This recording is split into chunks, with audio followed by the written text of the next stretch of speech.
Cargo and his pals Spinner and Paddlefoot in another exciting adventure, Space Station. Let's take a trip down memory lane and revisit one of the classic TV cartoons of the 1950s. Strap yourself in as we explore the world of Clutch Cargo. Clutch Cargo was an animated television series produced in the U.S. from 1959 to 1960 by Cambria Productions. It featured the adventures of Clutch Cargo, a heroic adventurer, and his friends Spinner and Paddlefoot as they explored different parts of the world and solved mysteries.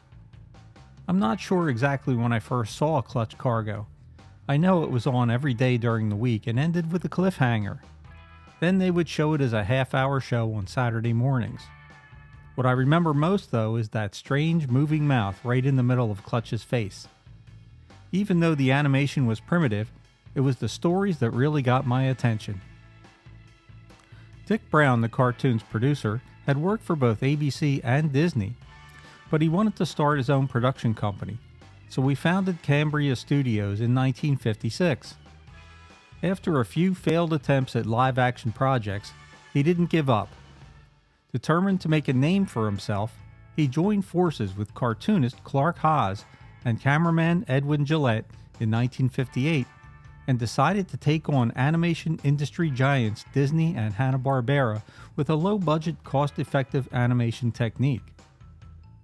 They used something called Synchrovox, which was invented by Gillette to put real human mouths on the faces of animals for the talking animal ads of the 1950s. Clark Haas created the characters of Clutch Cargo and his pals Spinner and Paddlefoot for their first cartoon, but without the budget to produce traditional animation, they had to get creative. Using what they called motorized movement, they took still images and superimposed real, live-action human lips over them. And the best part? They did it all for a fraction of the cost that big studios like Disney were spending.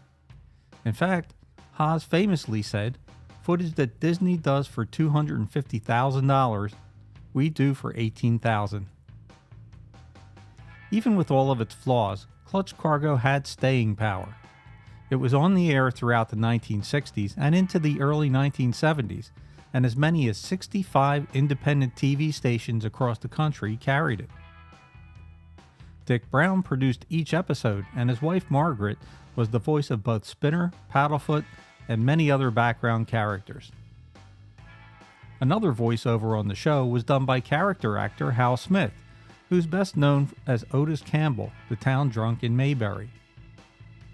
The voice of our hero Clutch Cargo went to lesser-known television announcer Richard Cotting, whose talent was often overlooked. The stories all revolved around the main character Clutch Cargo, who was a pilot and adventurer with a muscular frame, white hair, and rugged good looks. He took on dangerous missions around the world and even in outer space. Clutch was joined by his young ward Spinner and his dog Paddlefoot, and sometimes his friend Swampy would tag along. Clutch stood out from other animated cartoons by its unique style of limited animation. The characters had very little movement and looked pretty much like a series of static comic book panels. It was basically a moving comic strip. Saving money on production was important, and to save even more money, they would just shake the camera if there were an explosion, and if there was a fire, they would just blow smoke over the drawing. When the characters had to walk or run, you would only see them from the waist up. It was too expensive to show those legs moving. But the way the characters talked is what people really remember most about Clutch Cargo. Using Gillette's patented method, Synchrovox, the producers filmed the mouths of the live actors speaking the characters' lines. They then put the film of the actors' moving lips over the drawings of the characters' faces. This looked very strange and kinda creepy, which gave the cartoons a look and feel that was truly unique. Emil Sitka, who did voiceover work for Cambria and was known for appearing in Three Stooges shorts, described the voiceover process as very strange. In Sitka's own words, "If you think those cartoons look strange, it was even stranger to work on them." First, they put makeup around my mouth and put this kind of garish lipstick on my lips. Then they'd strap me down in a chair and brace my head. Even though the animation was primitive, Clutch Cargo had a certain charm that helped it become a very popular show. The stories were good, and the drawings themselves were actually really well drawn. The soundtrack was also limited but very creative. Paul Horn, a jazz musician, wrote the score using just bongo drums, a vibraphone, and a flute, but it somehow set the perfect vibe for the cartoon. 52 Clutch Cargo adventures were produced, and each one was shown in 5 5-minute parts throughout the week. The first 4 chapters ended with a cliffhanger, and the 5th chapter would finish up the story. Local TV stations would show 1 chapter a day and a summary of all 5 chapters in a half-hour show on Saturday.